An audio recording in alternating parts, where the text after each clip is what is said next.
So, good morning everyone. My name is Jessamine Verde and I would like to present to you how to use the Microsoft PowerPoint 2010. So, we have already know what are the parts or the features of the Microsoft PowerPoint presentation. So, this time let's start how to use the PowerPoint presentation. Let us click the start button and then we have to look for the PowerPoint logo. After that, mag-click tayo ng new slide. Okay, so this is the quick access toolbar. Ito yung new slide feature.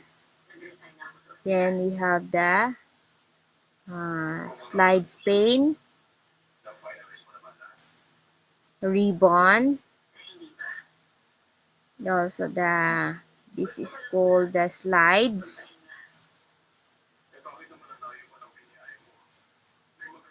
Tapos yung sa itaas, this is called the um, title bar. So here, natatype ako sa text. Naghanap ako ng angkop na color ng aking background. So I use, because I had choose the color orange. So ginamit kong font dito is light color. So white. Orange, white, and light gray. So ito yung napili ko.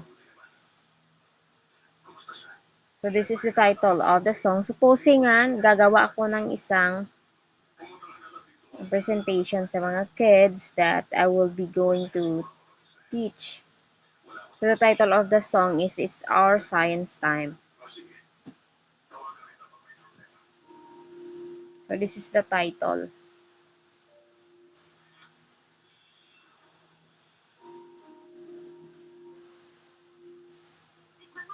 After that, naghanap ako ng angkop na font. Of course, yung readable sa mga kids. Tsaka maganda sa simple lang at hindi siya masyadong masakit sa mata. So here I choose the light gray color as a contrast to the color orange.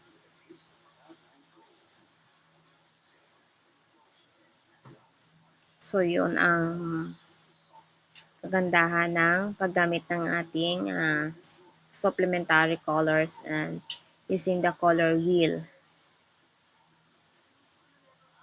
So ito ginawa ko, binold ko ito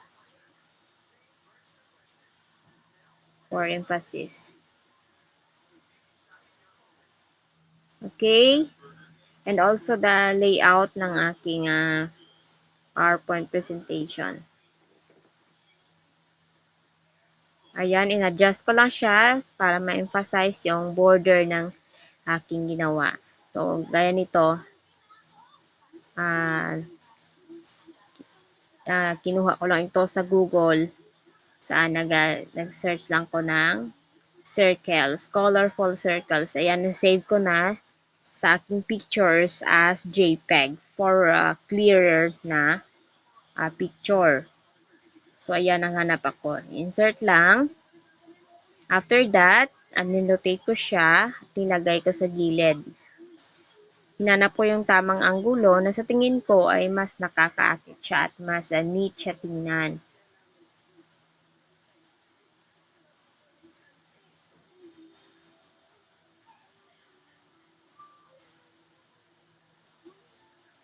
So, in-adjust ko lang, pinahaba ko, naghanap ako ng tamang anggulo and I drag it there on the left.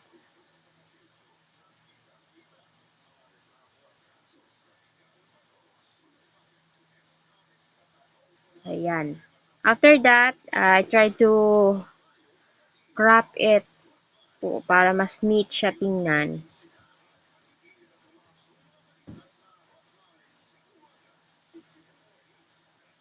Ayan. And na-arrange ko siya ng mas kaakit-akit.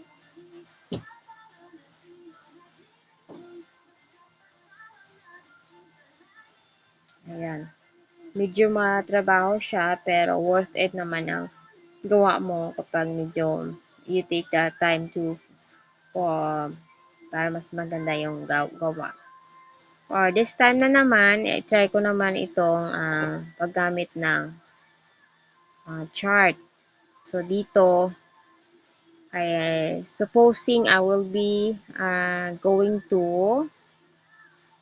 show to my kids how to the life cycle of a frog.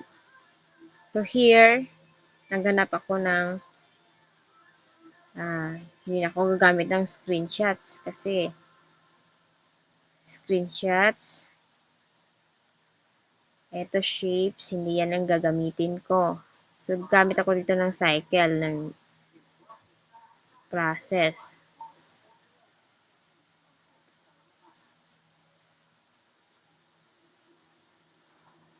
So, ayan. Ito yung napili ko, yung arrow.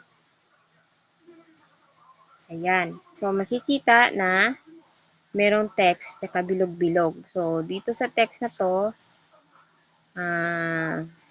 so, naghanap ako ng picture. So, isang frog lang ang nakita ko na graphics pang design sa aking presentation. Ayan, kulang pa yan. So, after that, in-adjust ko lang yung font ko.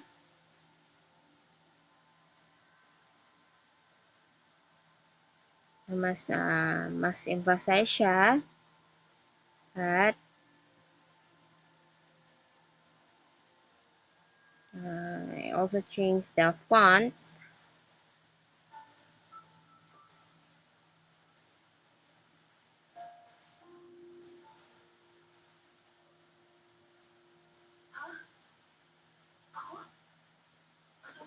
Ayan, naghanap ako ng tamang font. Yung simple. Yung mas simple. Next is, naglagay ako ng text egg, tadpole, to adult frog.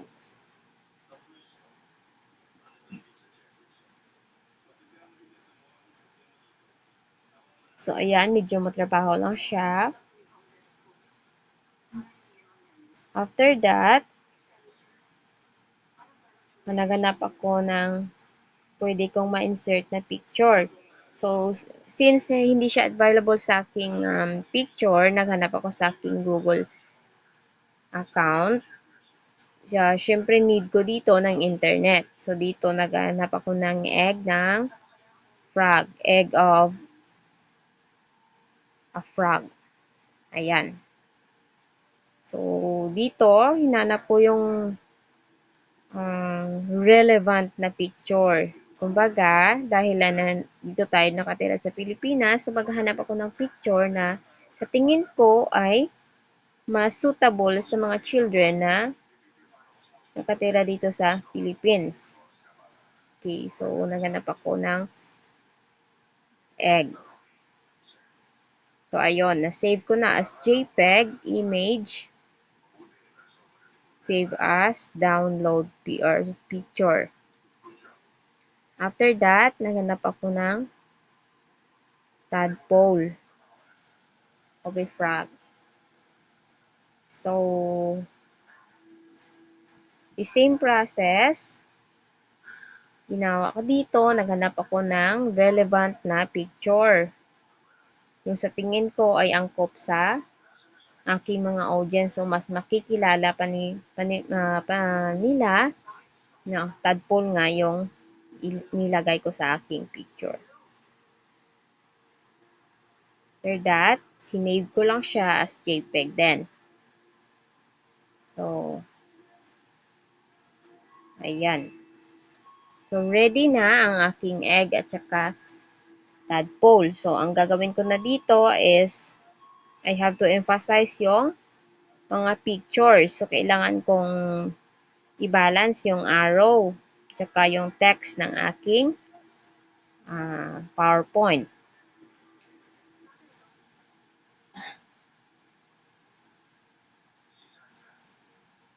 So, dito, kailangan yung kung gaano kalaki yung aking bilog, ganun din kalaki yung picture ko para mag-fit sila. Ayan, hinanap ko na yung egg. Asan yung egg? Aran. Ayan. So, ayun. So, ayan. Nilagay ko lang siya dyan. By the way, dahil medyo uh, hindi naman masyadong skilled when it comes to PowerPoint. So, lately ko lang na-discover na pwede pala siyang ipasok sa loob ng circle, yung picture. So, as of now, ito nag-discover ako ng iba pang features. So, tinitignan ko kung ano yung mas angkop. So, medyo it takes time. Pero wala akong minahanap na pwede ang angkop na gagamiting tool. So, yan lang muna.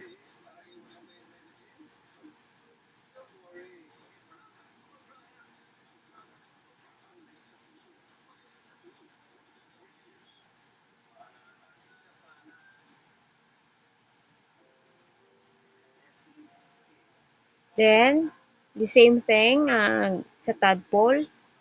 Maghanap lang insert ko lang yung picture ng tadpole. Ayan, in-adjust ko pa.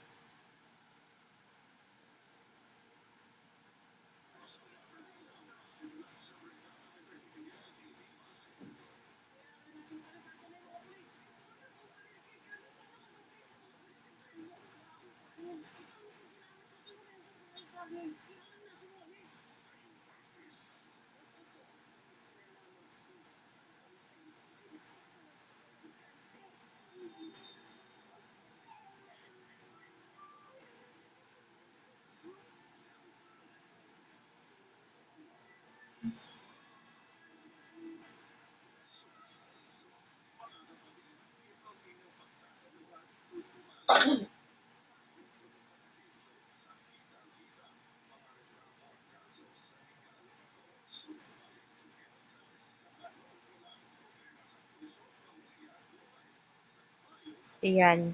Dahil hindi siya nag-fit, na-adjust ko lang.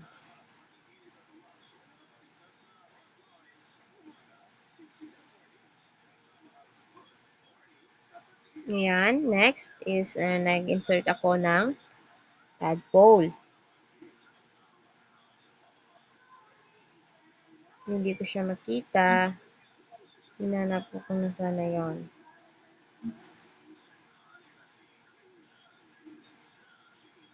So, again, nag-save ulit ako dahil hindi siya na-save. Or nag-loading ng aking laptop.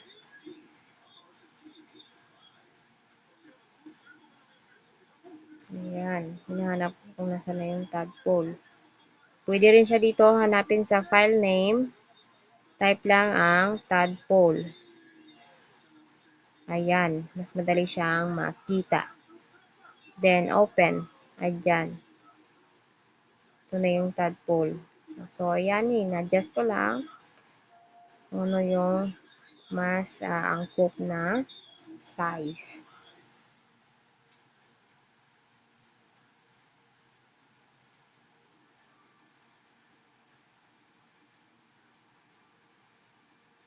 Next is the adult frog.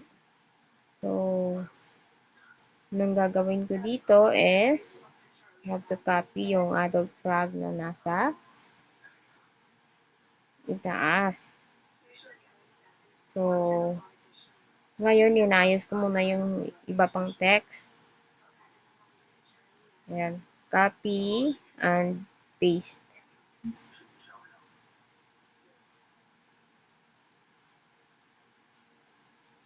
Ayan, nag-fit siya sa circle. So, ngayon ko lang na-discover, pwede pala siya. So, the same thing gagawin ko dito, ipa-fit ko siya sa circle.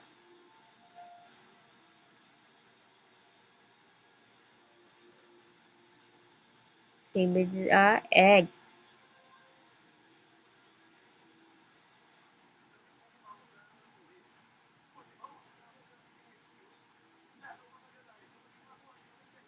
So, ayan, medyo matrabaho lang siya kasi nga kailangan balance po yung gawa ko.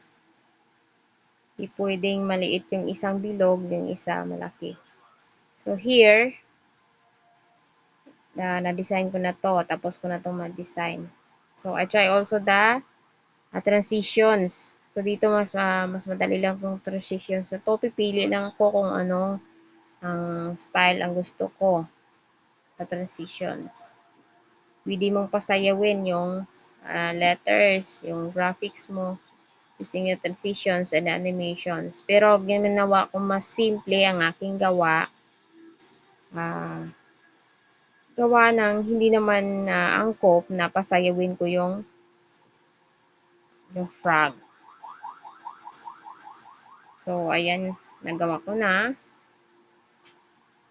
I add also the animations, kung ano yung mas mauunang gagalaw. Ano ang mas mauunang mag-appear sa aking mga audience para mas appealing siya sa mga aking audience, which is yung mga bata.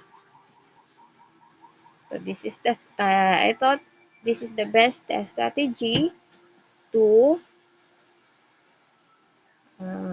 para maipakilala ko ang aking lesson sa kanila.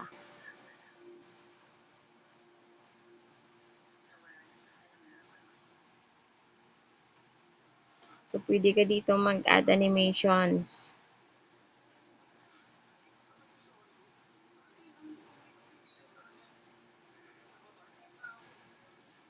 So, dito, hindi ko masyado kasi naghanap ako ng angkop na animation.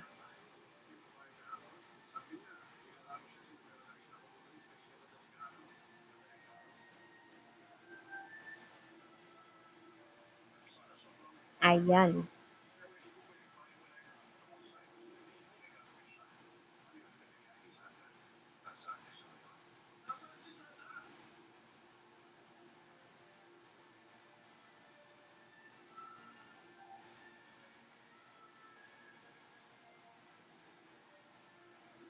Ito ang pinaka easiest way na sa tingin ko paggamit na pag-present sa mga kids yung PowerPoint presentation.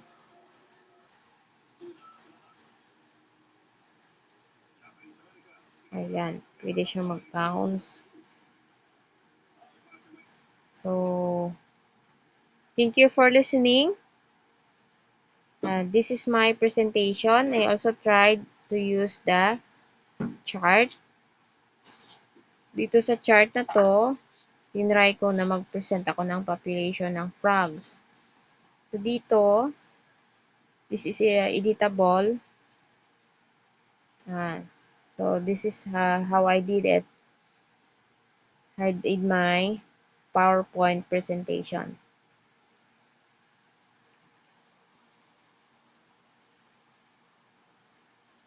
Population of frogs, the life cycle of the frog. Thank you for listening. Once again, good morning. Pwede itong ma-save as MP4 pero hindi siya available sa aking laptop.